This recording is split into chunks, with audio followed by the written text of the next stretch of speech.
Password expire হওয়ার কারণে যদি ইওনো এসবিআই তে লগ ইন করতে সমস্যা হয় তাহলে কি করবেন ডিটেলস জানতে ভিডিওটি শেষ পর্যন্ত দেখতে থাকুন। ইওনো এসবিআই তে লগ ইন করার জন্য ইন্টারনেট অন করে ইওনো এসবিআই অ্যাপটি ওপেন করে নেবেন। এরপর এমপিন কিংবা এখানে ট্যাপ করে ইউজার নেম পাসওয়ার্ড দিয়ে লগ ইন করতে পারবেন। যদি আপনার এসবিআই ইন্টারনেট ব্যাংকিং চালু করা না থাকে তাহলে আই বাটন ও ডেসক্রিপশনে দেওয়া ভিডিও দেখতে পারেন। দেখুন, যখনই আমি লগ ইন করতে চাইছি তখন এরকম পপ আপ মেসেজ আসছে। এখানে বলা আছে আমার ইন্টারনেট ব্যাংকিং পাসওয়ার্ড এক্সপায়ার হয়ে গিয়েছে, লগ ইন করার জন্য পাসওয়ার্ড চেঞ্জ করতে হবে। পাসওয়ার্ড এক্সপায়ার বিভিন্ন কারণে হতে পারে, তবে মেনলি ইওনো এসবিআই অ্যাপের নিরাপত্তার কারণে নির্দিষ্ট সময় অন্তর অন্তর পাসওয়ার্ড এক্সপায়ার হয়ে যায়। পাসওয়ার্ড চেঞ্জ ইওনো এসবিআই অ্যাকাউন্টকে সুরক্ষিত ও সাইবার ক্রাইম আটকাতে হেল্প করে। পুরনো পাসওয়ার্ড জানা থাকলে কিভাবে পাসওয়ার্ড চেঞ্জ করবেন এই ভিডিওতে দেখাবো।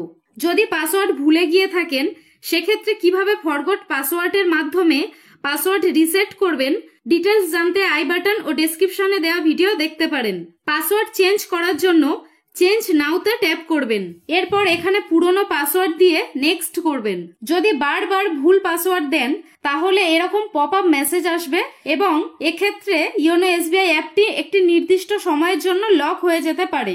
যাই হোক, এবার এখানে একটি নতুন পাসওয়ার্ড দিয়ে দেবেন। পাসওয়ার্ড 8 থেকে 20টি ক্যারেক্টারের হতে হবে। এর মধ্যে লেটার, ডিজিট ও স্পেশাল ক্যারেক্টার যেমন #, অ্যান্ড এর কম্বিনেশন থাকতে হবে। কয়েকটি এক্সাম্পল দিয়ে দিলাম। পাসওয়ার্ডটি এখানে আরেকবার দিয়ে দেবেন। উপরে ও নিচে দুই জায়গায় একই পাসওয়ার্ড দিতে হবে। পাসওয়ার্ড ম্যাচড হয়ে যাওয়ার পর নেক্সট করবেন। ওটিপি না এলে রিসেন্ট ওটিপিতে ট্যাপ করে নতুন ওটিপি নিয়ে নেবেন। মোবাইলে আসা ওটিপি এখানে দিয়ে সাবমিট করবেন, তাহলেই পাসওয়ার্ড সাকসেসফুলি চেঞ্জ হয়ে যাবে। এরপর গো টু লগ ইনে ট্যাপ করে এই পেজে চলে এসে এখানে এমপিন দিয়ে কিংবা এখানে ট্যাপ করে ইউজার নেম পাসওয়ার্ড দিয়ে লগ ইন করে নেবেন। লগ ইন করতে কোনো রকম সমস্যা হলে ইওনো এসবিআই অ্যাপটি ক্লোজ করে আবার নতুন করে ওপেন করে লগ ইন করবেন, তাহলেই সহজেই লগ ইন হয়ে যাবেন। এটিএম কার্ড ছাড়া আধার কার্ডের মাধ্যমে কিভাবে নতুন ফোনপে অ্যাকাউন্ট বানাবেন জানতে এই ভিডিওটি দেখতে পারেন। আজ এই পর্যন্ত।